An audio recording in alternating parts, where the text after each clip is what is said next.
नमस्कार दोस्तों, UP police के मेडिकल से अगर आपको डर लग रहा है तो इस वीडियो में मैं आपको एग्जाम्पल के थ्रू बताने वाला हूं और इस वीडियो के बाद आपको डर नहीं लगने वाला है। और इस वीडियो में मैं आपके डाउट, जितने भी आपके डाउट आए थे कि क्या क्या दिक्कत है, उन सब पे हो सकता है आपका डाउट भी इन्हीं वीडियो में मिल जाए, इन्हीं की जो कमेंट्स आए थे। और अगर इसके अलावा अगर आपका डाउट नहीं मिलता है, पूरा वीडियो देखने के बाद अगर आपका डाउट नहीं मिलता है तो आप कमेंट बॉक्स में कर देना, मैं कमेंट में ही रिप्लाई दे दूंगा। या फिर आप मुझे इंस्टाग्राम पे फॉलो करेंगे, वहाँ पे मैं पर्सनली आपको रिप्लाई दे दूंगा। बहुत सारे लोग करते रहते हैं वहाँ पे इंस्टाग्राम पे मैसेज। तो सबसे पहले मैं एग्जाम्पल के थ्रू आपको बताता हूँ। मान लीजिए एक 100 बंदे हैं, 100 बंदों का ग्रुप लिया गया, उनको मेडिकल के लिए भेजा गया आर्मी में। अगर आर्मी में उनका मेडिकल होता है तो उन 100 बंदों का अगर आर्मी में मेडिकल होता है, उनमें से मान के चलते हैं कि 40 बंदे फेल हो गए हैं, 60 बंदे पास हो गए हैं। ये मान के चलते हैं, एग्जाम्पल दे रहा हूँ मैं ऐसे ही। तो 60 बंदे पास हुए हैं, 40 फेल हो गए। अब क्या हुआ, अगर उन्हीं 100 बंदों को यूपी पुलिस के मेडिकल में भेजा जाएगा तो जो 60 बंदे पास हुए थे आर्मी में, वो तो यहाँ पे पक्का पास हो जाएंगे। जो 40 फेल हुए थे, उन 40 में से कम 30 से 35 बंदे पास हो जाएंगे। ये होता है यूपी पुलिस का मेडिकल, इतना ईजी होता है। अब अंदाज़ा लगा सकते हो कि 100 में लगभग 90-95% तो पक्का पास हो जाएंगे। एक आधा परसेंट फेल होता है, कभी कभी तो 100% पास होते हैं, 99% पास होते हैं। बस 1% फेल कौन से होते हैं, उन पॉइंट्स के बारे में मैं पहले बता देता हूँ आपको। जिन पॉइंट्स पे फेल होते हैं, सबसे पहले आपकी आंखों में दिक्कत नहीं होनी चाहिए। अभी मैं आपके डाउट लूँगा, जो भी कमेंट बॉक्स में आप लोगों ने पूछे थे उन सबको मैं यहाँ पे बताऊँगा कि क्या चीज़ें यहाँ पे चल सकती हैं, कितनी दिक्कत चल सकती है। तो आंखें आपकी बिल्कुल सही होनी चाहिए। अब आप लोगों के डाउट आए थे कि आंखों में क्या मेरा 6/9 है, 6/12 है, 6/18 है। देखो, आंखों में आपका जो वैलिड जो आपका विज़न है वो 6/9 होना चाहिए।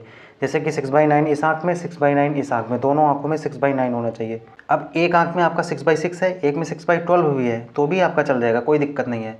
तो आपका विज़न जो है 6/9 इक्वली लगभग होना चाहिए। तो आंखें आपकी बिल्कुल सही होनी चाहिए। कलर ब्लाइंडनेस आपको नहीं होनी चाहिए। अगर आपको कलर ब्लाइंडनेस है तो वही बंदे फेल होने की कैटेगरी में आते हैं, 1% 2% जो रहते हैं। विज़न हो गया और कलर ब्लाइंडनेस हो गया, इन पे आप बहुत सारे बच्चे बाहर होते हैं। इसके अलावा जो नेक्स्ट पॉइंट आता है बाहर होने का, वो है फ्लैट फुट। फ्लैट फुट कितना चल जाएगा, अगर आपका बिल्कुल थोड़ा सा है तो चल जाएगा, अगर बिल्कुल ही फ्लैट है तो आपका नहीं चलेगा। और फ्लैट फुट इतनी जल्दी सही भी नहीं किया जा सकता, बस एक थोड़ी सी जुगाड़ है। मैंने नौकनी और फ्लैट फुट वाली वीडियो मैंने बना रखी है, उसमें आप देखेंगे तो आपको मैंने उसमें बता रखा है, आप उसको देख लीजिए अगर आपने नहीं देखा है तो। बस जुगाड़ से आप कर सकते हैं, थोड़ा बहुत सही इम्पैक्ट पड़ सकता है, बाकी बहुत ज़्यादा नहीं। लेकिन अगर आपको नौकनी है, नौकनी में भी बच्चे बाहर होते हैं, नौकनी में काफ़ी ध्यान से चेक करते हैं। तो नौकनी आपकी जो है उसको सही अगर थोड़ी बहुत है, मतलब अगर काफ़ी ज़्यादा भी है तो भी अगर आप मेहनत कर सकते हैं। मैंने एक वीडियो बनाई है जिसमें मैंने सही की थी अपनी नौकनी, और उसमें मैंने ये भी बताया कितना टाइम मुझे लगा था, कितनी ज़्यादा थी, मुझे बहुत ज़्यादा थी। फिर उसके बाद मैं बीएसएफ में फिट हुआ था मेडिकल में। तो आप ये मान के चलिए, अगर आपको है तो आप वो वीडियो विजिट कर लीजिए, आपको चैनल पे मिल जाएगा वो वाला वीडियो, नौकनी वाला। मैंने उसमें एक्सरसाइज, जुगाड़, सब कुछ बता रखा है आपको 100%। मतलब उसके अलावा नौकरी से रिलेटेड कोई वीडियो नहीं देखनी पड़ेगी पूरे यूट्यूब पे, बहुत डिटेल में मैंने बता रखा है। तो नौकरी में बाहर होते हैं, तो आंखें हो गई, फ्लैट फुट हो गया, नौकनी हो गया, ये सबसे मेन पॉइंट हैं बाहर होने के। इसके अलावा जो पॉइंट जिसमें बाहर हो सकते हैं, पहली चीज़ आपकी कोई उंगली नहीं कटी होनी चाहिए। कोई भी मतलब जो ऑर्गन है आपका शरीर का, कोई भी अंग है वो कटा नहीं होना चाहिए। मतलब कटक मतलब है कि कट लगा है, जैसे मान लो यहाँ कट लगा है, यहाँ कट लगा है, उंगली में कट लगा है। कट लगने से कोई दिक्कत नहीं है, लेकिन अगर कट के जैसे यहाँ से उंगली कट ही गई है, अलग हो गई, यहाँ से कट गई, या फिर थोड़ी उंगली कट गई, अगर बहुत थोड़ी सी है तो शायद वो चल सकता है। लेकिन अगर जैसे मेन उंगली है, ये है जो काम आती है मेन, अगर वो दिक्कत है तो भी आपको फेल करेंगे। लेकिन अगर जैसे पैर की साइड वाली उंगली थोड़ी सी दिक्कत है, वो उससे आपको कोई दिक्कत नहीं होगी। और अगर आपकी उंगली कटी है, पैर कटा है, मतलब बहुत ज़्यादा कटा है, तो तब आपको बाहर किया जाएगा, क्योंकि आप बिल्कुल ही अनफिट आपको खुद लग रहा है। अगर आपको लग रहा है फिट है तो बिल्कुल कोई दिक्कत नहीं है। दूसरी बात जो मेन पॉइंट आता है कि आपका प्राइवेट पार्ट चेक होते हैं कि नहीं चेक होते हैं। तो वो प्राइवेट पार्ट आपका 99% जगहों पे नहीं चेक होता है, एक दो जगहों पे चेक होता है। अगर उसमें भी अगर जैसे आपको हाइड्रोसील है, अगर थोड़ा बहुत भी है, अगर 19 20 21 तक भी है, 19 21 तक कोई दिक्कत नहीं। आपके जो टेस्टिस होते हैं थोड़ा बहुत ऊपर नीचे होते हैं सबके, तो इसमें अगर थोड़ी बहुत भी है कोई दिक्कत नहीं है। अगर थोड़ा बहुत जैसे हाइड्रोसील किसी को है, अगर नॉर्मल है, आपको चलने में कोई दिक्कत नहीं आ रही है, दूर से बहुत ज़्यादा नहीं दिख रहा है, बहुत ज़्यादा नहीं है, कोई दिक्कत नहीं, तब भी पास कर दिए जाओगे। ठीक है, प्राइवेट पार्ट का मैंने बता दिया। फिलहाल पहली बात चेक ही नहीं होंगे, अगर चेक होते हैं तो भी मैं बता रहा हूँ, अगर थोड़ा बहुत भी है तो आप पास हो जाओगे। ठीक, प्राइवेट पार्ट का हो गया। उसके बाद हम ये बात करते हैं, और डाउट आए थे कान से रिलेटेड डाउट ये आए थे कि जैसे कान में छेद है, कान का पर्दा फटा हुआ है।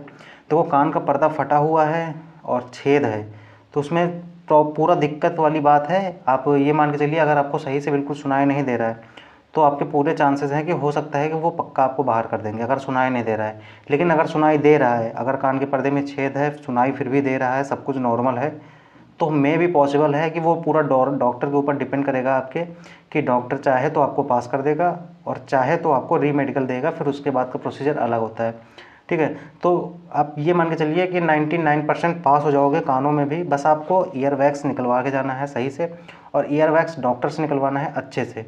और अगर मेरी सलाह माने तो कम से कम 4 से 5 दिन पहले आराम से निकलवा लेना, और बाहर डॉक्टर से मत निकलवाना। और बहुत ज़्यादा पूरा क्लीन करवाने के चक्कर में मत रहना। उनसे मत ये मत कहना कि हमें पूरा क्लीन कर दे, बस उनसे ये बोलो कि मेरा मेडिकल है और आप साफ़ कर दीजिए कान, तो आप इजीली कर पाएंगे। क्योंकि अगर जैसे बहुत ज़्यादा साफ़ करते हैं ना, जो प्रेशर वाली मशीन रहती है, मैंने करवाए हैं, तो उसमें क्या होता है कि वो जब प्रेशर से खींचता है तो अगर, क्योंकि कुछ हिस्सा जो है उसमें बहुत ड्राई होकर चिपक जाता है, तो जब उसको निकलवाओगे तो वो पूरा रेडनेस हो जाती है, कान के अंदर रेड हो जाता है। रेड होने की वजह से कभी कभी स्वेलिंग भी आ जाती है, जिसकी वजह से आपका पर्दा जो है साफ़ नहीं दिखता। अगर वो लोग देखते हैं तो फिर आपको प्रॉब्लम आ सकती है। इसलिए आप थोड़ा वो बस केवल साफ़ हो जाए, आपका पर्दा दिखने लगे, वो लोग मतलब जो अच्छा डॉक्टर होगा वो उतना ही करता है। ठीक, आपको पता चल गया। कान में मैंने बता दिया, अगर छेद है, अगर फिर भी अब छेद है या फिर कुछ भी सफ़ेद है, सफ़ेद दाग है, कुछ भी है, सफ़ेद दाग में तो बाहर नहीं होगे। अगर जैसे सफ़ेद दाग कान में है या फिर किस हाथ पैर में भी है तो भी बाहर नहीं होगे। अगर पूरे ही शरीर में बहुत ज़्यादा हैं तो आप मतलब एकदम बड़े बड़े दिख रहे हैं दाग, तो आप चांसेस हैं कि बाहर किया जाएगा, नहीं तो बाहर नहीं किया जाएगा। कान में सफ़ेद दाग है, बाहर नहीं होगे पक्का। अगर आपका छेद है, अगर प्रॉपर सुन पा रहे हैं तो आपके पूरे चांसेस हैं कि पास हो जाओगे। लेकिन अगर सुन भी नहीं पा रहे हैं, हल्का सही से सुन नहीं पा रहे हैं और छेद है, तो फिर आपको दिक्कत होगी कि बाहर कर सकते हैं। कान को हो गया। आँखों का मैंने बता ही दिया था। इसके अलावा दांतों में तीत, मतलब दो, कुछ लोग कमेंट कर रहे थे भाई 4 दांत नकली हैं, कोई दिक्कत नहीं है। 2 दांत टूट गए हैं, कोई दिक्कत नहीं है। पीछे की मसूड़ नहीं है, कोई दिक्कत नहीं है।